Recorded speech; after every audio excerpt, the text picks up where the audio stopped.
everyone. Thank you so much for being here. We're so happy you're here. For those of us who haven't met us yet, hello. I'm Jessica Sinsheimer. I'm a literary agent with Context Literary Agency and the co-founder of MSWL, Manuscript Wishlist, and its sister company, the Manuscript Academy.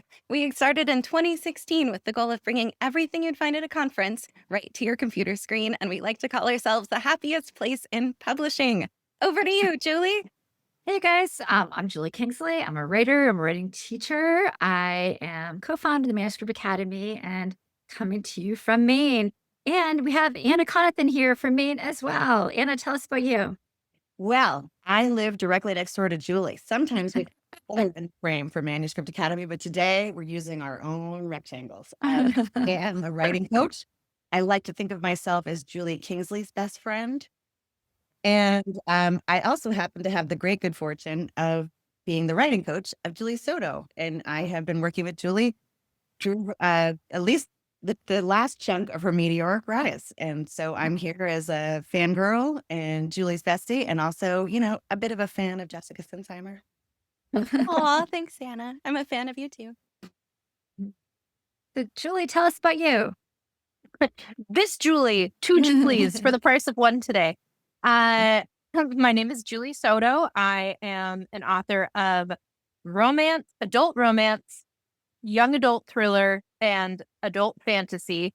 And that feels like the only sentence that's about me these days.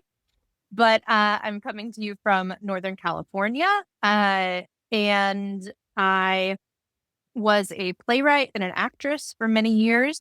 And during the pandemic, I started turning to novel writing, and now I'm here with you lovely people. Gosh, I love that. Perfect. So we're going to dive into it soon, but we have some housekeeping. So if we get into some adult themes, make sure that you have no children around or you have headphones. Not that we get too crazy here, but just something to think about as we talk about YA.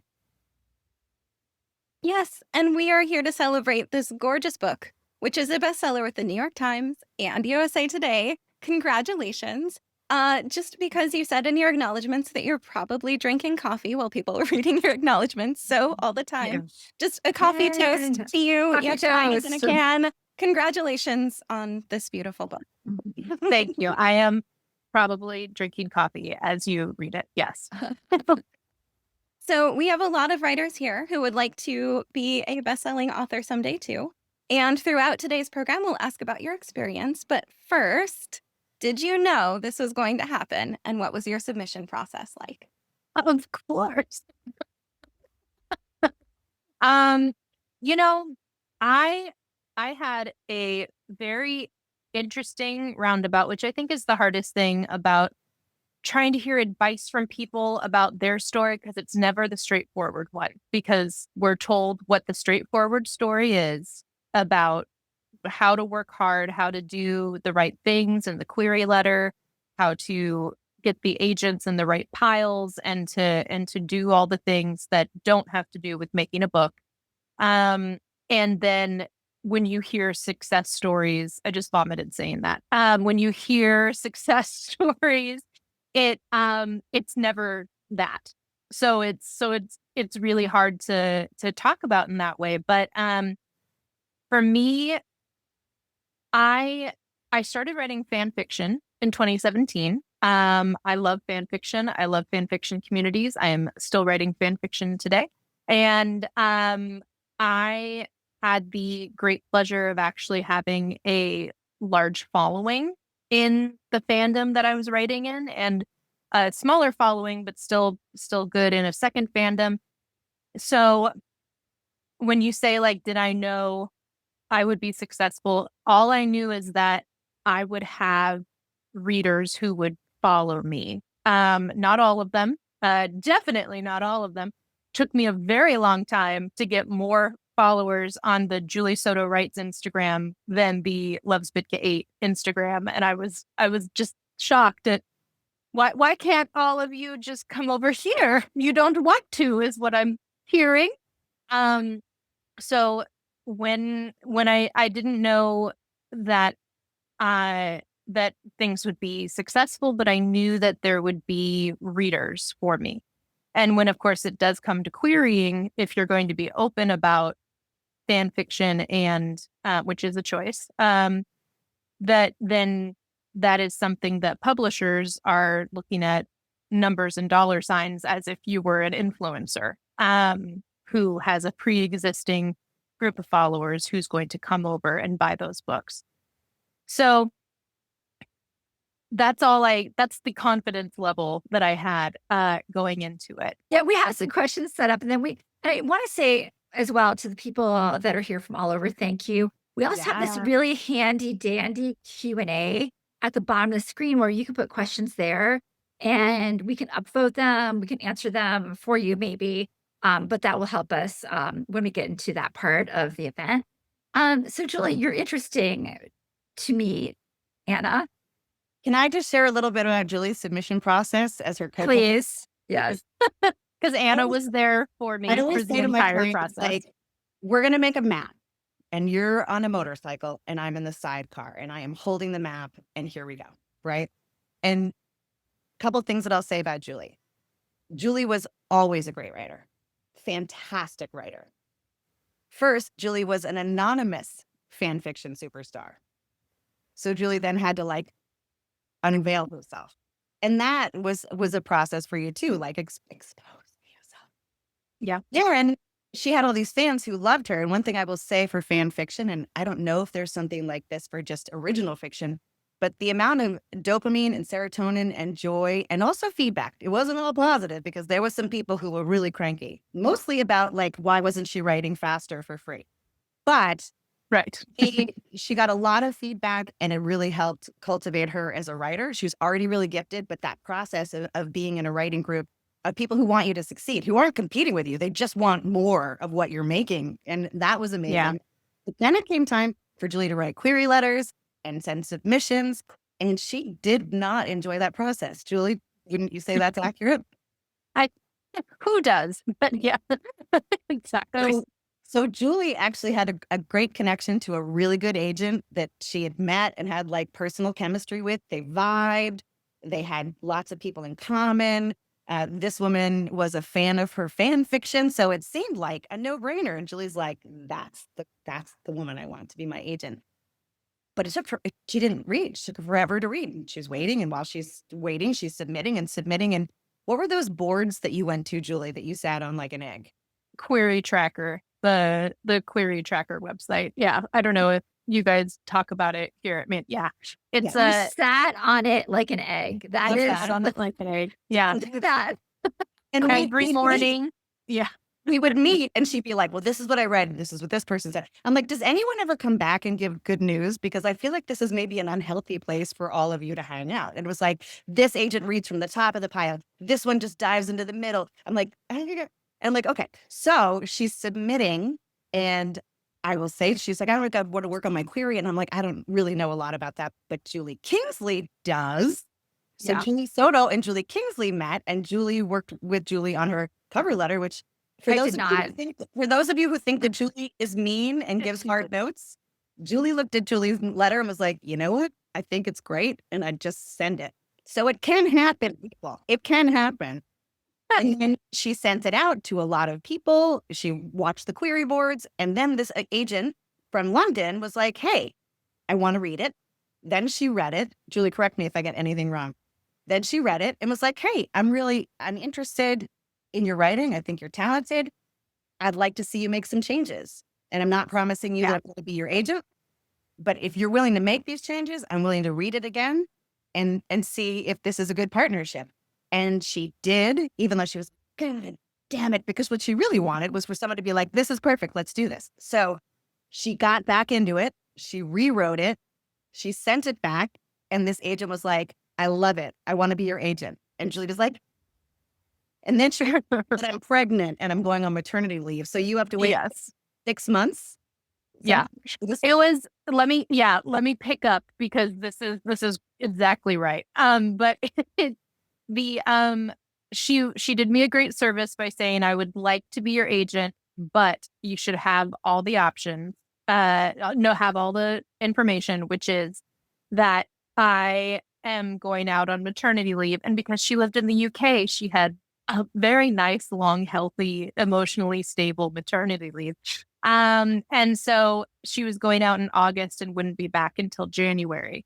And she says it was July when she connected with me. And so she says, I want you, if you would like to continue submitting and try to find an agent who could take this out sooner. And at that point, I had 50 rejections, which is not the largest number of rejections I've heard, but when you're curating your list down into things. And she basically said, you don't have to go with me, but we won't be able to go out until January unless we go out tomorrow and I try to chase people within the next 6 weeks. But that means that after 6 weeks, I'm not really chasing and writing more people. So it was interesting. And I said, okay, I will go with her and I will wait again, sit on an egg again. And but the funny thing is I said to her, I was like, okay, well, let me work on book 2 while you're on maternity leave, because I know that book 1 doesn't always sell. And I told her, and she was like, what's book 2? And I said, oh, that's right, we're partners. And so I started telling her the plot of a wedding planner and a florist who were exes, and they used to work together, and now they haven't spoken in 2 years, and they have a celebrity wedding. And I saw her eyes just start to like sparkle. And she said, even if I'm on maternity leave still, when you have pages, send it to me, because that sounds great. And by the time she came back from maternity leave, I had the first draft of Forget Me Not ready to go. She sent it out the second week of January, and it sold in 2 weeks. By the end of January, I was picked up by Forever Publishing and HarperCollins. That one, HarperCollins in it's the beautiful. UK. Yeah. So that was just a very hilarious happenstance in a way. So basically, for anyone who knows the rest of my work, Not Another Love Song was the book I was querying with, which Anna has right here. And then my first book, Forget Me Not, was the second book that I wrote, though it was technically like about the third book I wrote at that point, but after a million words of fan fiction as well. But I sold 2 books, and the 2 books were already written, which was very nice and interesting way of doing things, which doesn't always happen. So tell us about the Thrasher. So this is, what's so weird about you, Julie, is, I remember reading your initial work, the initial query letter, and I was like, oh, this is really great. And then all of a sudden you have 1 book, you've got 2 books, you got 3 books, and now you have 4 books under contract in 2.5 years. Is that correct? Yeah. Anna's got it. Anna's got it. And then the 4th. Yeah, exactly. And then the 2025 book. Yeah. Yeah. So I think just an example to the people out there, right? Like, just keep writing, because you can have this, once you have your team in place, things can move quickly. So talk to us about the Thrashers. Like, how did you pitch it? Did you know where it was going? I know this is Anna's favorite book that she just was totally in love with. Did you know that it was going to go into the New York Times? Like, tell us everything about it. I just overloaded you, but yeah, Thrashers is also my favorite book that I've written. So it is my first YA thriller. So some people call it a swerve or a completely, a genre shift, but I had the Thrashers about 75% written when I was querying with Not Another Love Song. And if I didn't get an agent for Not Another Love Song, I would have started querying YA agents with the Thrashers. So I almost feel sometimes like romance was the swerve. And YA thriller is where I would have been for the majority of my career. So I started writing this book when I was a teenager in my head fully, before I even wanted to be a novelist, back when I was still an actress. And I I just love these kids so much. And they so basically when I asked my agent when I was querying, the agent who I did go with, um, I said, I also have an interest in writing young adult thrillers. Is that something you represent? And she did say, I don't, but that doesn't mean that I can't, like she does not have a list for young adult thrillers.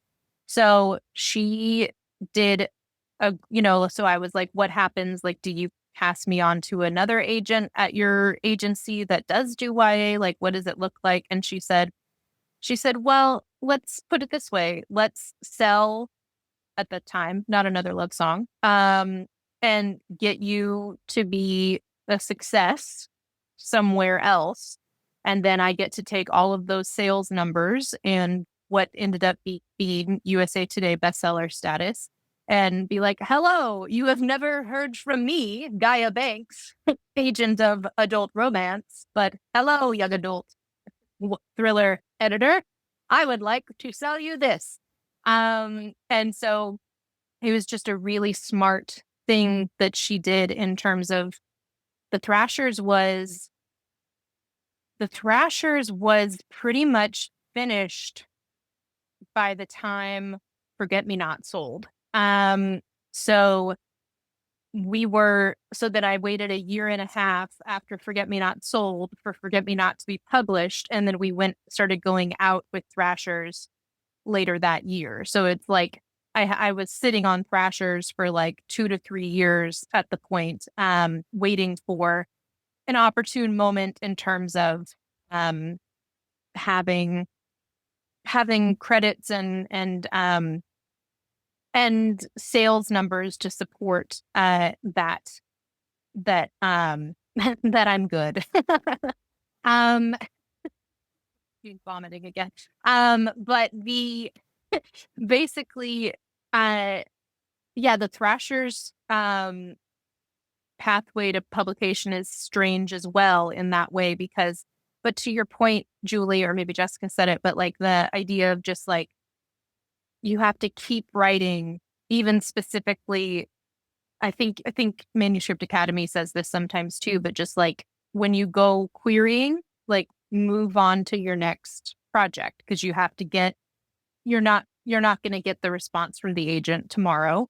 So if it is going to take 6 months, which is what I queried for 6 months and 50 rejections, then like you're staring at Query Tracker for 6 months, waiting for something to make sense, and you're not writing anymore. And then if you're not writing and all the energy you had writing and editing and drafting your query letter is going into just staring at Query Tracker, then you're not ready for this book is not going to get an agent. Let's move on to the next book that would get an agent. So thankfully I had that in mind. And like I said, I had a completely different genre that I was interested in as well. So yeah, the Thrashers, I would say again, Julie, like, did I know it was going to be successful? I knew that there would be Forget Me Not fans, Not Another Love Song fans, and even Love's Bit 8 fans who would be following me into young adult thrillers. So I hoped that it would be successful. My like singular goal was hitting New York Times with it because Not Another Love Song was a little close to hitting New York Times. Not that we always have the numbers and that list is very edited. But in just little terms of like, there was a book that hit New York Times for the week that Not Another Love Song came out, and I had placed like a couple places above it on USA Today, and neither of these lists communicate, nor do they make any sense.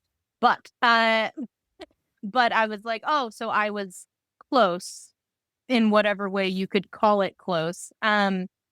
So it was kind of like I knew I knew that Thrashers had a possibility of hitting New York Times. So I kind of focused a lot of my energy there.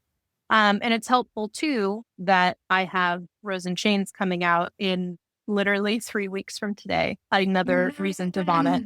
That one. And it is a definitely a book that has a lot more hype around it and a lot more people who may read an early copy of Rose and Chains and then say, I want to read everything that she's written. And they're like, Thrashers, that comes out in 4 days. Let me go pick it up, So it had that kind of extra boost too.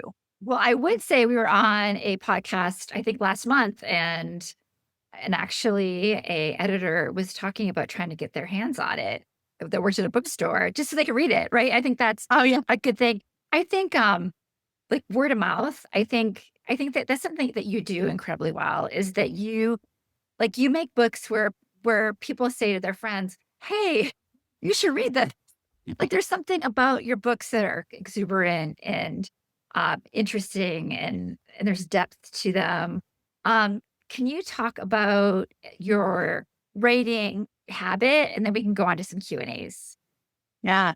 Anna will probably need to help me with this because the writing habit has shifted over the years, but not to say that it's different. It's just, it shifts. I'm lucky enough to be a full-time writer, which I know is not the case for a lot of people. So my daily life is going to look a lot different. I also do not have children, do not want children. So that's also going to make me look a lot different in terms of what the habits are.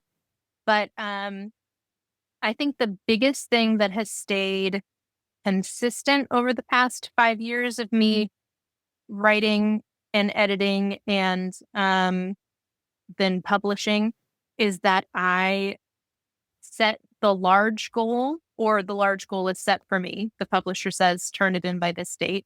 And then I set the micro goals along the way. And Anna calls it the deadline dance. I love to tango.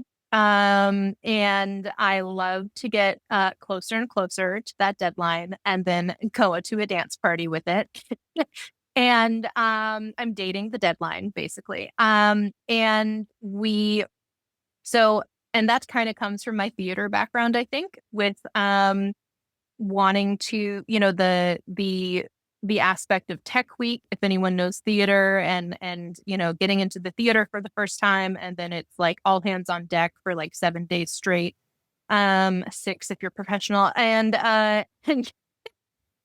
getting to the finish line together as a team. And so I had a little bit of that like adrenaline junkie thing going on, but back before I had an agent, before I had publisher, I was in charge of the deadline that caused the adrenaline, because what does it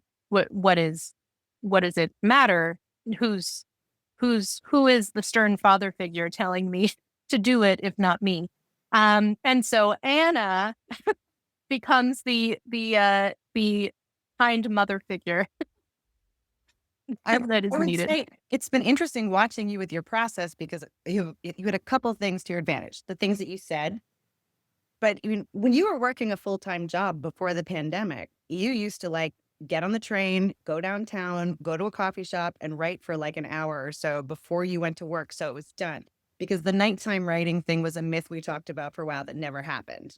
Yeah. And then when the pandemic happened, you also went out of your way to make it possible for yourself. She was still working a full-time job and was getting up. She went to live with her parents in California, so that she could be with her family during the pandemic, because it was crazy in New York. And you would get up at some ludicrous hour to work East Coast hours and then write after that. And then you had the enthusiasm. A couple things I say that work for Julie's advantage. One, she has readers who are excited always. For Thrashers, you had the 3 people that she dedicated the book to were those 3 people who were psychotic about the Thrashers. I am Yeah. But Yes. Julie always had great friends, great support, the writing groups that she's in are not competitive. Like they lift each other up. And even now, all the authors that she's friends with, they lift each other up. She had the fan fiction base, so she had people like really cracking to get the people who are genuinely excited about your work and are not going to tell you your baby's ugly, but they're also going to give you good notes, constructive notes, helpful notes. Yeah. And I think you had an amazing writing practice because you were also writing your own books and doing fan fiction. And I was like, Yeah. I'm a horrible writer because this woman creates more content than anyone I've ever met.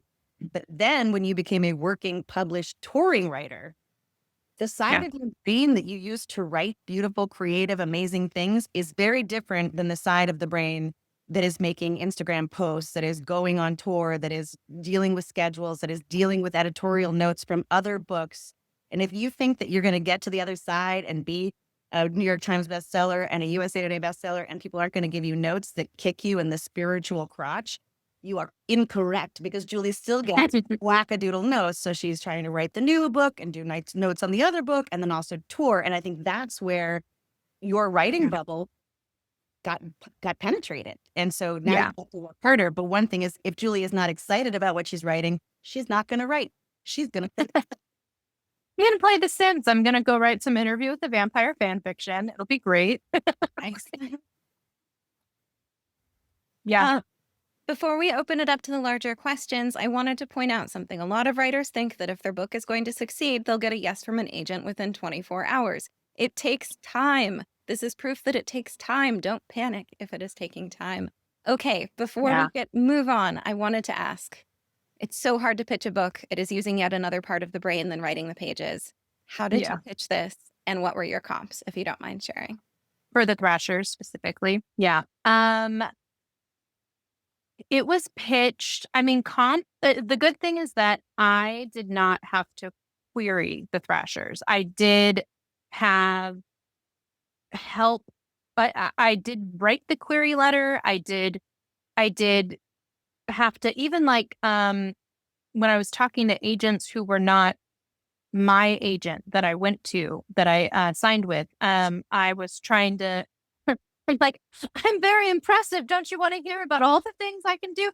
And so I was like pitching, like, I also want to write an YA thriller. Here's a little bit about this book that's finished. And that, so it's like I had to write little mini query letters along the way.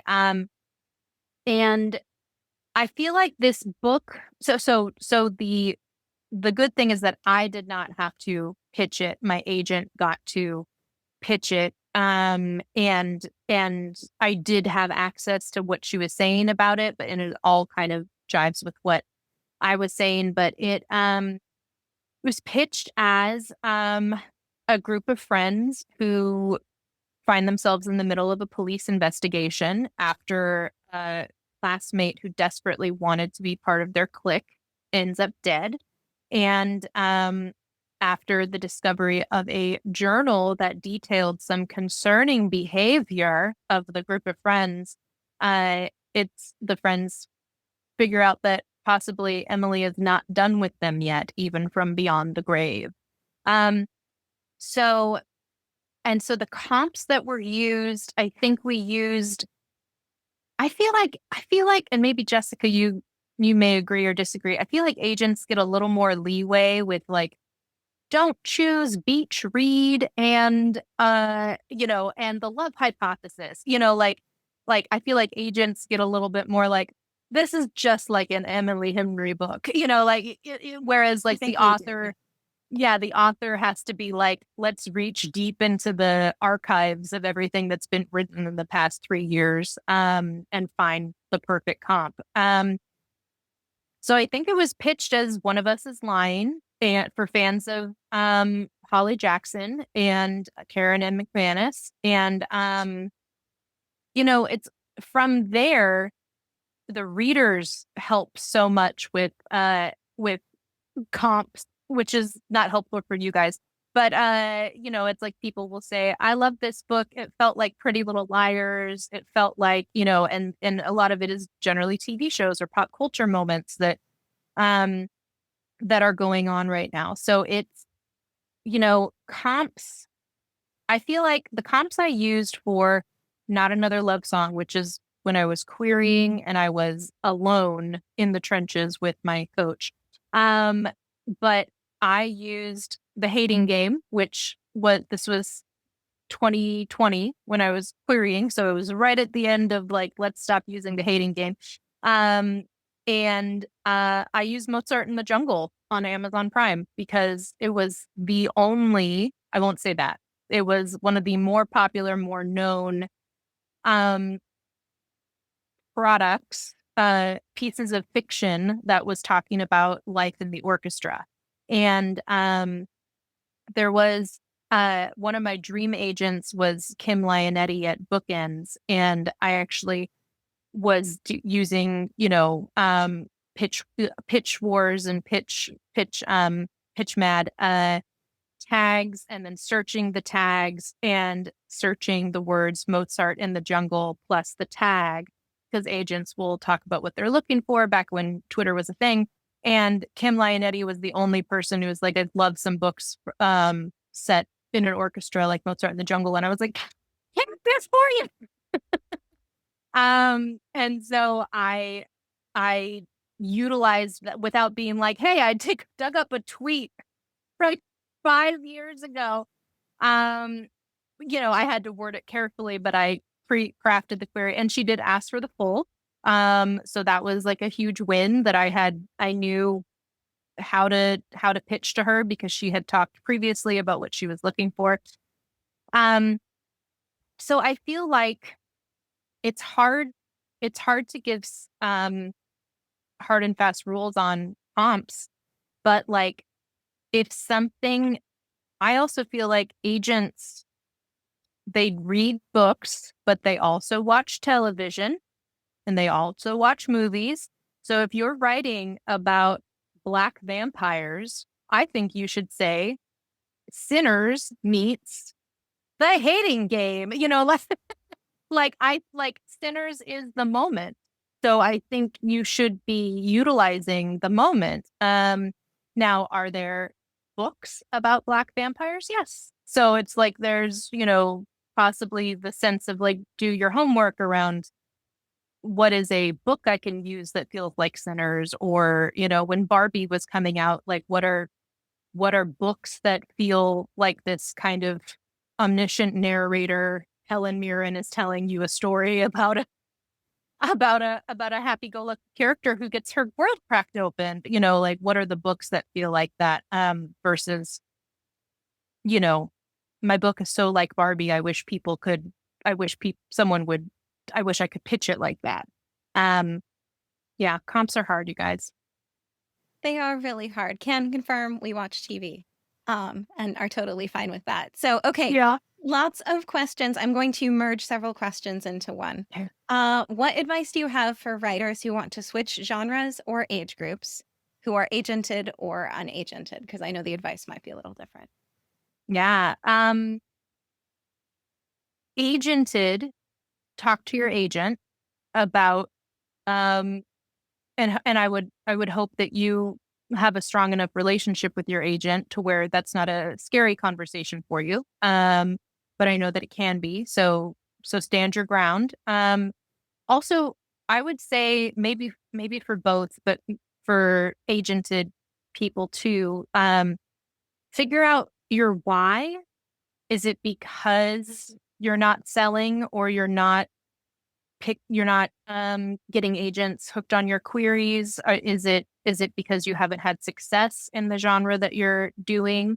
And that's a really good reason to switch genres. That is a great reason to switch genres, but don't lie to yourself about why you're switching, especially if you have to approach your agent and say, I'd like to do this. If your why is, I wish to be more like this author, and they are writing in a different genre, and this genre sells more books and makes more money, and just be honest with yourself about your why. And I would say from a writing perspective, you always just have to read. You have to figure out where, if you're going to write.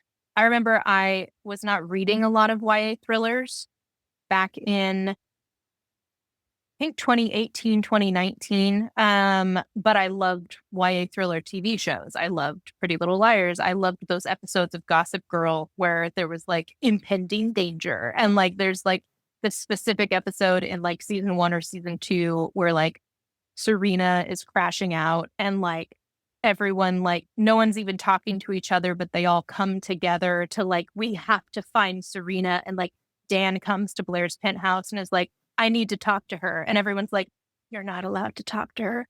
You're not one of us. And it was like, but it was so dramatic because Dan was her person at that moment and these were not her people. But the ties that they all had together were so strong that they would come together in this crisis. And I was like, this is the type of thing I want to write, is the ties that bind. And so like I was watching a lot of YA thriller and just teens in trouble shows. And I was, so I needed to start reading some YA thrillers. And so I immediately picked up One of Us is Lying, and I went in with Post-its and flags, and I was like, where's the inciting incident? Where's the midpoint? Like, what is the all is lost? And like I flagged what it was, and I would do the like, okay, this happened on page 50 out of 300. That means that it's this percentage of the book, and like, and like trying to like beat out what the beats were for this new genre, because it's going to be different than romance. Yeah, I would say read and figure out your why. And if it has to do with money and fame, that's a great why. Well, Don't be ashamed.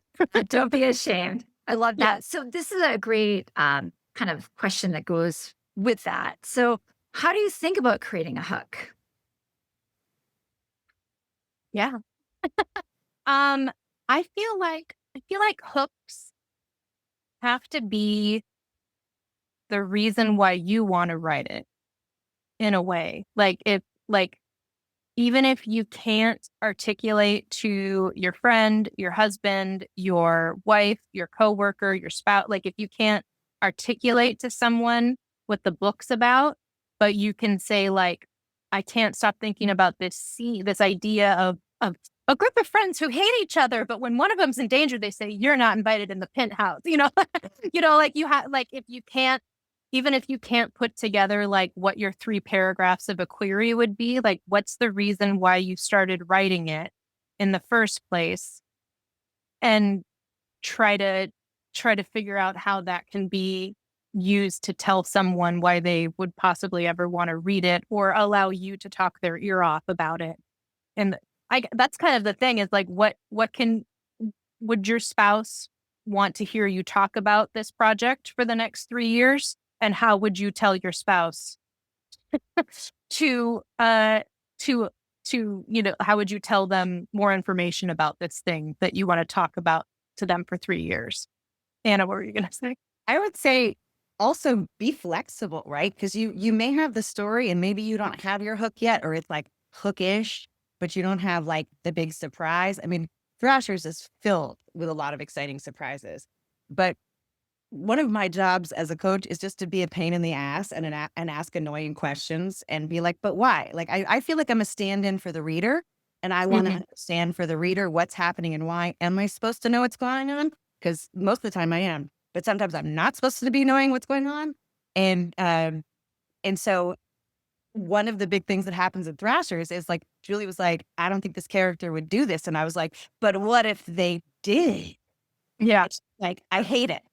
It actually went the other way. I was trying to solve something, and you're like, what if they did this? And I go, that character wouldn't do that. But I said to you, I was like, that character wouldn't do that. And you're like, and then I had to sit with that for like a week. I was like, well, yeah, that would be awful. And then it ended up being a huge point. Like I had to back that through the rest of the book at that point, because it was the better option, because I was flexible, as Anna said. And I want to be clear, I didn't necessarily think it was a good idea. I'm just the person in the world who's willing to ask all the annoying questions. Yeah. Yeah. But I Better would Anna say, than the Goodreads review. yeah, Yeah. I mean, and that's really important, I think, in this process where you have somebody, whether it's a coach, whether it's someone at the Manuscript Academy, whether it's a friend. And I think Anna, the book I'm querying right now, Anna was like, but what about this? And I was like, oh, it's some of those things can be so big, right? That you just Yeah. don't really see it when you're in the middle of it. So the question, pantser or plotter? And do you out?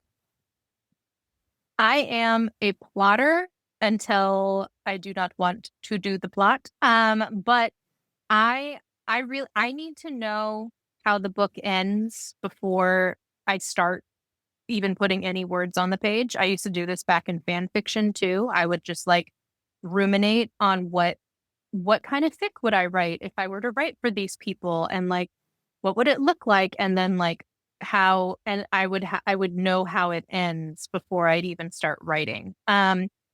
So what I like to do, I hate prescriptive outlines and like down to the chapter of what's going to happen in each chapter, because I really do like discover things as I write. But I do, whether it's like the headlight theory or but in general, I almost do signposts is how I think of it. Like I figure out what the climax is and what the last page is, kind of, and then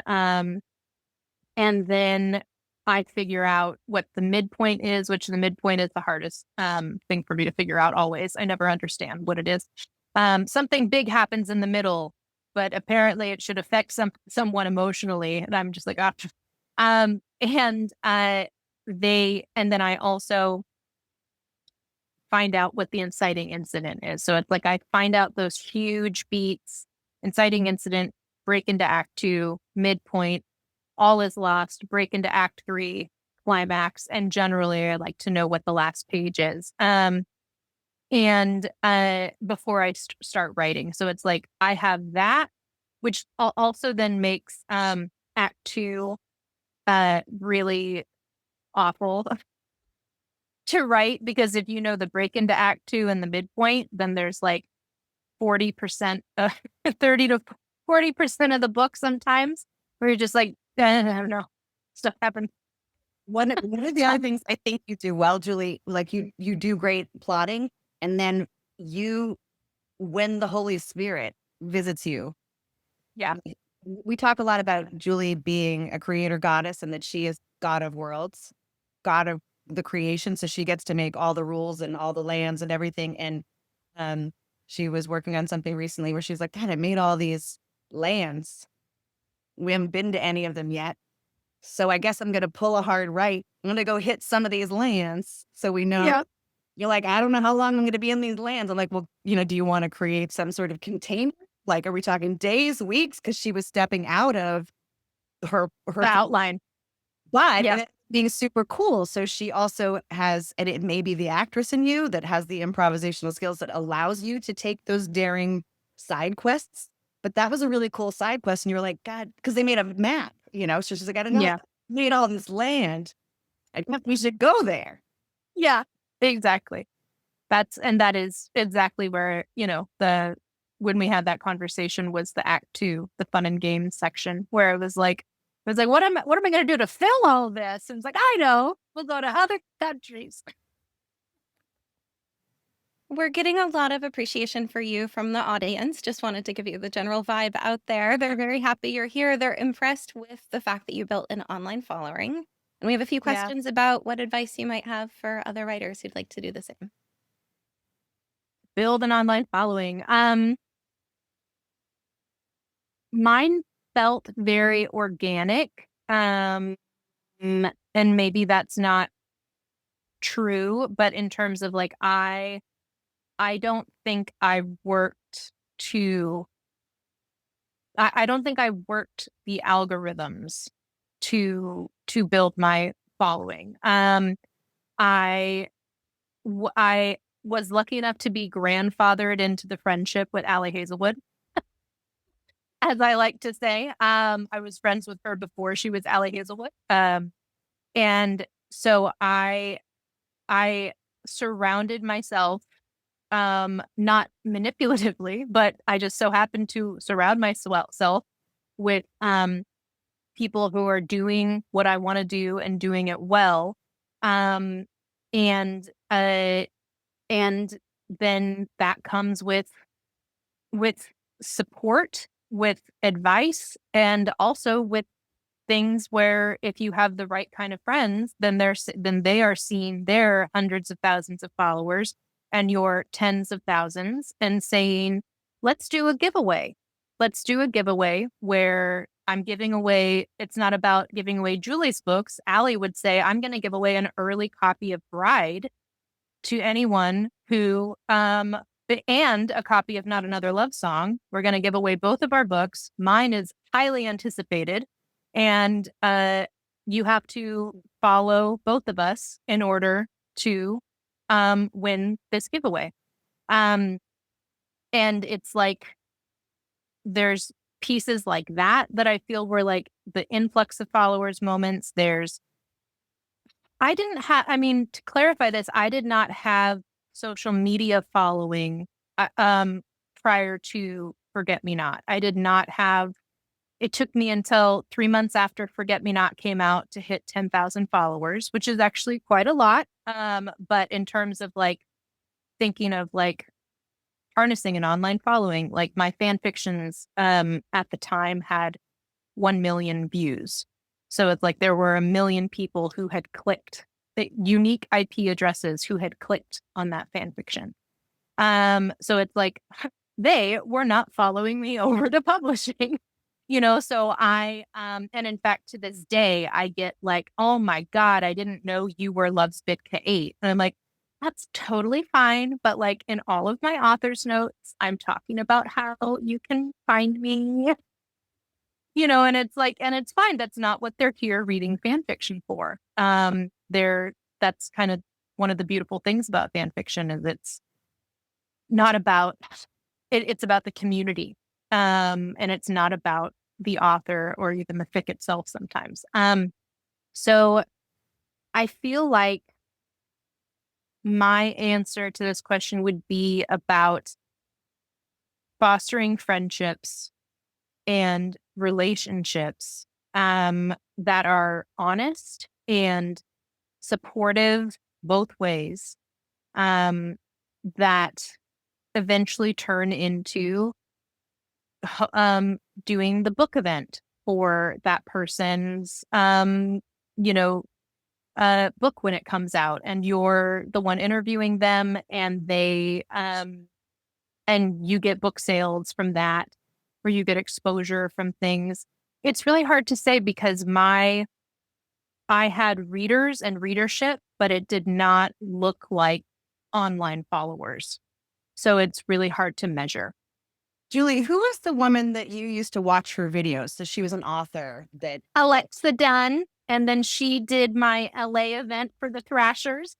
And I think the thing that you liked about Alexa when you were trying to find your footing was like she was just super authentic. She made really real, funny, insightful videos about her experience of being an author. And I think some of that was part of it. Like if you can bring yourself to share your process and start cultivating followers through your humanity, I think the most important thing you said is that you hustle, but there is authenticity and heart and connection and partnership inside of that hustle.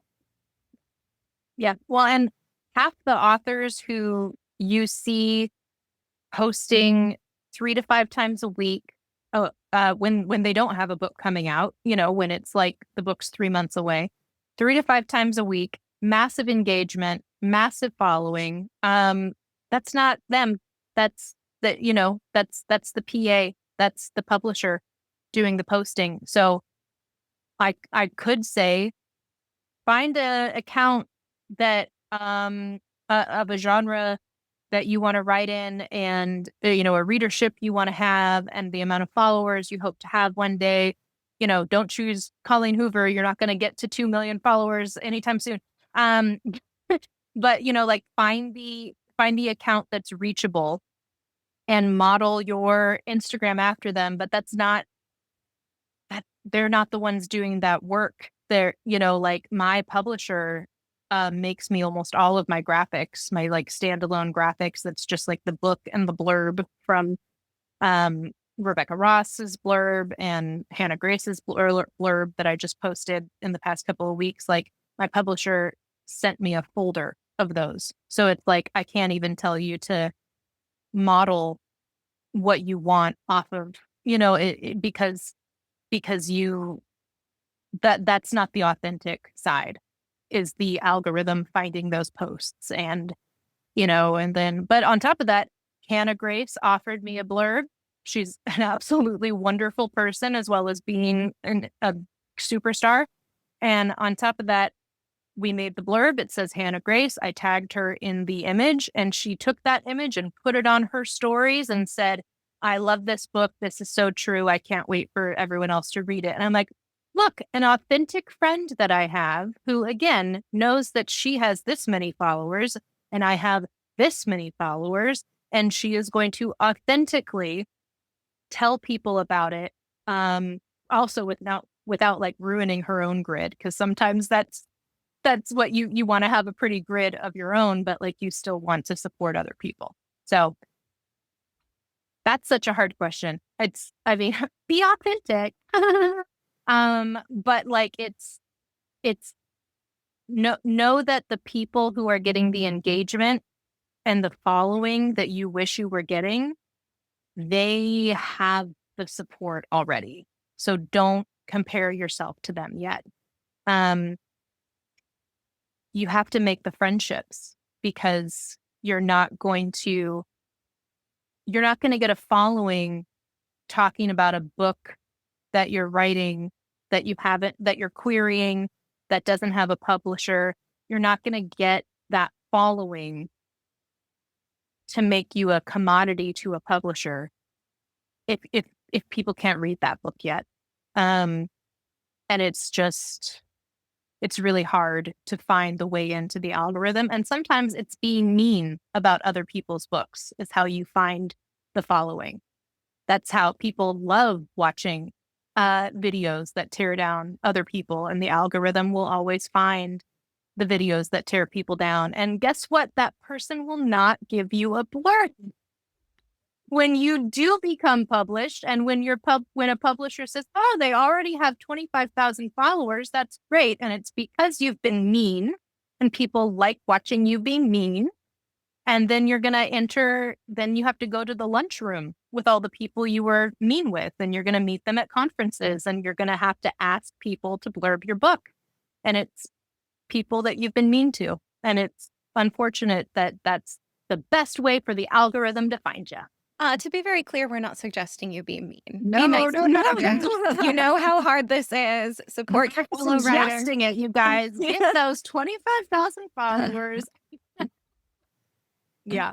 Kindness always wins in this industry, and everyone has Yeah. a long memory too. Julie, do you want to finish us off with one last question while I draw for the prize? Yeah. So we have prizes. Is everyone already in the Yeah, because they RSVP'd for the event, so they are already in the randomizer. Our prize is, just in case you're finding the query difficult. I mean, just in case, like the easiest thing in the world, and it's totally natural. No, if you would like to have a conversation with one of our agents about it, they are here to help you out. So we are giving away 3 of these conversations with agents. Shall I randomize, or why don't you ask the question first, and I'll pick the randomizer? We always end with, if you had to give one tip, what is the best tips for writers out there? For writers, one of my favorite tips, but I'll give a couple, because one of the best tips is you have to read, and that's really unfortunate. But you have to read, and you have to know, and you have to start reading critically. And I don't mean so that you can make an account with 25,000 followers about tearing people down, but because you have to start understanding why you like something, why you don't like something. And especially if everyone likes something and you don't like it, you need to try to understand why. Why did this happen? And start reading things critically. I remember I went to school for theater. I took my first lighting design class, and I never had fun at another Broadway musical ever again because I'm sitting there saying, oh, these greens are so unsettling. I love this feeling that it's giving me. And, and it's like, and you start looking like, where is the light coming from? Like, oh my gosh, a magic trick on stage that was done with light. How was it done? And like, I just ceased having fun. I was having fun in a different way. And so you have to start reading critically and figuring out what it is that works for other people. And if you like something, try to nail down why it is you like it. And if the pacing was good in a book, you never wanted to put it down, like figure out, go to the end of every chapter. Did they put a button at the end of it? Or did they always introduce a new character being like, well, what do we have here? They turned their heads and Melody was in the doorway. You're like, oh man, Melody's here. Let's go to bed. Like that, if that never happened to you, then the book had good pacing. And so it's kind of figure out why you like something. Don't just read it so that you can say that you read 250 books this year, which is incredible, and God bless audiobooks. But if you want to figure out why something works, try to make notes as you're listening to the audiobook at 2.5 times speed. All right. Thank you so much. We are so happy we got to have this conversation with you. I am about to go. Jessica, Yep. can I just give one? And I'm only going to do this because Julie gave this to me as a gift. I didn't remember saying it. What'd she Show and doing? tell. Everything you write is going to come back and serve you in some way. I don't care if it ends up on the cutting room floor or in a document called the parking lot, which is what I have. Yep. Everything you write is going to come back and serve you. It's going to make you a better writer. It's going to make you a deeper thinker. It's going to increase your imagination. And you never know when you're going to call back something from the past and start a whole new story. Never, ever doubt that writing, everything you write isn't important, even if you don't use it right now. And it teaches you to be a better writer, no matter what. So, Yeah. Yes. Good. Anna did say that, and I had it printed. Love it so Aw. much. We should Yeah. have it in our store, make little mugs. Oh, we Uh, should. If Anna will license it to us. Yeah. Okay, so again, we are drawing for a query review with the agent or editor of your choice on our faculty. We've got about 60 to choose from. If they're sold out, there will be more at the beginning of next month. The first winner is Candace Felch, who is writing Action Adventure. Congratulations. That little sound was me screenshotting so I don't forget. The next winner is Joseph, Kurtenbach, who writes fantasy. Okay, and the next is Serena Phillips, who writes memoir, which is perfect because a reminder that if you are writing memoir tomorrow, we are having a panel that is all memoir all the time with agents talking about how they see the future of the genre. There will be a little mini class. There will be a query critique. You can still opt in for possibly having your query critiqued that way. Okay, so that is again tomorrow, 2 p.m. Eastern, same bat time, same bat channel. What are we missing other than enormous gratitude for you being here with our writers? I am so glad. Thank you so much for having me, you guys. They didn't say this, but I was a Manuscript Academy class taker several years ago. I took probably two classes, 2 seminars, 2 or 3. So you're on your way, everyone. Aw.